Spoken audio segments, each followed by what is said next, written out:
কোনো সমস্যা? না না। দাদু পেয়ে গেছি। কোথায় পালাবি? তুই আমাকে চিনিস নি। 7 ফুট মাটির তলে থাকলেও খুঁজে বার করবো। চট। যাবো না আমি, যতই ছেলে করি বাজাও, আমি ওই ছেলেকে বিয়ে করবো না। ছাড়ো আমাকে। ভালো চাস তাকে বাড়ি হাট। যাবো না, মরে গেলেও যাবো না। বাঁচান, বাঁচান আমাকে। সমস্যা কি তোমাদের? ও তো যাবো না বলছে, জোর করছো কেন? ছাড়ো ওকে। কারা এরা? তোমার বাড়ির লোক? হ্যাঁ বে, তুই কোন হরিদাস পাল? ও আমার বয়ফ্রেন্ড। প্লিজ।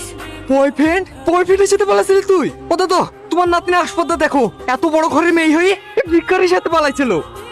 ওর বয়ফ্রেন্ডকে শুধু ধরলে আই। দাদু, পুলিশকে ফোন করছো? হ্যাঁ। পুলিশকে ফোন করো না দাদু, আমি মিথ্যা কথা বলেছি। আমি ওকে ভালোবাসিনি দাদু, আমি ওকে ভালোবাসিনি। চুপ কর। ওকে বাঁচানোর জন্য এখন নাটক করছি। বাড়ি চ। আমার কথাটা একটু শোনেন। এই, তুই চুপ কর, একটা কথা বলবি নি। নাতনিকে প্রেমের জালে ফাঁসিয়ে ভাগি নিয়ে যাচ্ছিল। আমরা আপনার থানাতে আসছি। ঠিক আছে, আপনারা বাগান রাস্তায় চলে আসুন, আমরা রাস্তায় দাঁড়াচ্ছি। ঠিক আছে স্যার। কোথায় ছিল? জঙ্গিপুর বাস স্ট্যান্ডে, ওখান থেকেই ধরে নিয়ে আসলাম। কদিন ধরে চলছে এই ব্যবসা? এইসব আপনারা কি বলছেন? কিসের ব্যবসা?